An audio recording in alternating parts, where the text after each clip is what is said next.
P4తో పేదరికాన్ని నిర్మూలిస్తానని చెబుతున్న సీఎం చంద్రబాబు పాలనలో మాత్రం అడుగడుగున పెత్తందారీ పోకడలను పేదలకు వంచిస్తున్నారు.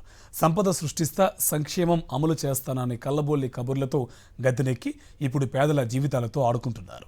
అధికారంలోకి వచ్చి ఏడాది కూడా గడవకముందే ఆరోగ్య ఆసరా పథకాన్ని అటకెక్కించారు. వైఎస్ జగన్ ప్రభుత్వ హయాంలో ఎందరో నిరుపేదలకు అండగా ఉన్న ఆసరా స్కీమ్కు కూటమి సర్కార్ మంగళం పాడింది. గతేడాది జూన్ నుంచి ఈ ఫిబ్రవరి 10 నాటికి మొత్తం 4 లక్షల మందికి పైగా బాధితులకు అందించాల్సిన సాయాన్ని ఎగ్గొట్టేశారు.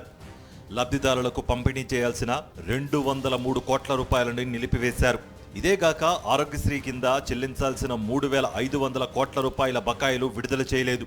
ఫలితంగా ప్రైవేట్ నెట్వర్క్ ఆసుపత్రులు నగదు రహిత వైద్య సేవలు అందించడం లేదు. వాస్తవానికి పేదలకు సంజీవిని వంటి ఆరోగ్యశ్రీ పథకాన్ని విప్లవాత్మక సంస్కరణలతో బలోపేతం చేసింది జగన్ సర్కార్. చికిత్సానంతరం బాధితులకు అండగా నిలుస్తూ ఆరోగ్య ఆసరా కార్యక్రమాన్ని ప్రారంభించింది. ఈ కార్యక్రమంలో వైద్యులు సూచించిన విశ్రాంత సమయానికి ఆసుపత్రి నుంచి డిశ్చార్జ్ అయిన 24 గంటల్లో జీవన భృతి మొత్తాన్ని రోగి లేదా అతని కుటుంబ సభ్యుల ఖాతాల్లో జమ చేసింది. కానీ చంద్రబాబు సీఎంగా బాధ్యతలు తీసుకోగానే ఆరోగ్యశ్రీని బీమా రూపంలో ప్రైవేట్ ఇన్సూరెన్స్ కంపెనీల ద్వారా అమలు చేయాలని నిర్ణయించారు. ఈ నేపథ్యంలో ఆరోగ్య ఆసరాకు పూర్తిగా మంగళం పాడేశారు. దీంతో గత ఏడాది జూన్ నుంచి ఆసరా చెల్లింపులను ప్రభుత్వం నిలిపివేసింది. రోగులు ఆసరా సాయం కోసం చేసుకున్న దరఖాస్తులను ఆరోగ్య మిత్రులు ఆన్లైన్లో అప్లోడ్ చేస్తున్నప్పటికీ ప్రభుత్వం మాత్రం సాయం విడుదల చేయడం లేదు. ఇలా గత ఏడాది జూన్ నుంచి ఈ ఫిబ్రవరి 10 నాటికి మొత్తం 4 లక్షల మందికి పైగా బాధితులకు 203 కోట్ల రూపాయలు చెల్లించలేదు.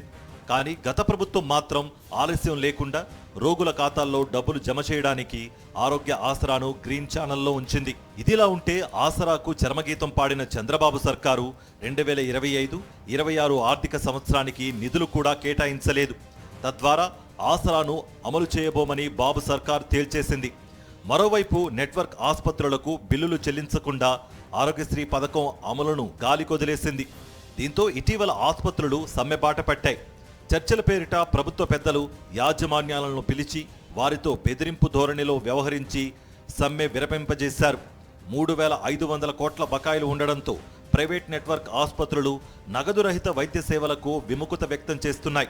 కొన్ని ఆసుపత్రులు ఆరోగ్యశ్రీ పేరెత్తగానే రోగులను బయటకు వెళ్లగొడుతుండగా మరికొందరు అదనంగా డబ్బు చెల్లిస్తేనే వైద్యం చేస్తున్న దుస్థితి నెలకొంది.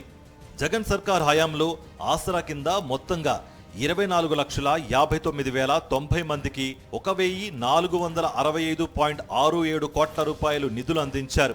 2019-20లో 107,233 మందికి 79.54 కోట్ల రూపాయలు, 2020-21లో 2,77,563 మందికి 191.31 కోట్ల రూపాయలు పంపిణీ చేశారు. ఇక 2021-22లో 5,05,515 మందికి 297.98 కోట్ల రూపాయలు, 2022-23లో 7,30,273 మందికి 433.09 కోట్ల రూపాయలు సాయం అందింది. చివరిగా 2023-24 ఆర్థిక సంవత్సరంలో 8,38,506 మంది లబ్ధిదారులకు 460.75 కోట్ల రూపాయలను అందజేశారు. నిజానికి 2019-24 మధ్య వైఎస్ జగన్ ప్రభుత్వం ఆరోగ్యశ్రీని బలోపేతం చేసింది. ఇందులో భాగంగా 1,059 ప్రొసీజర్లను 3,257కు పెంచింది. అంతేగాక వైద్య సేవల పరిమితిని దేశంలో ఎక్కడా లేనట్లుగా 25 లక్షలకు పెంచారు. పైగా బాధితులు పూర్తిగా కోలుకునే వరకు విశ్రాంతి సమయంలో ఆరోగ్య ఆసరా ద్వారా అండగా నిలిచింది. చికిత్స అనంతరం డిశ్చార్జ్ అయిన రోజే వైద్యులు సూచించిన విశ్రాంత సమయానికి రోజుకు 225 లేదా గరిష్టంగా నెలకు 5,000 రూపాయల చొప్పున ప్రభుత్వం చెల్లించింది. ప్రస్తుత కూటమి సర్కార్ నిర్ణయంతో నిరుపేద లబ్ధిదారులు తీవ్ర ఇబ్బందులు పడుతున్నారు.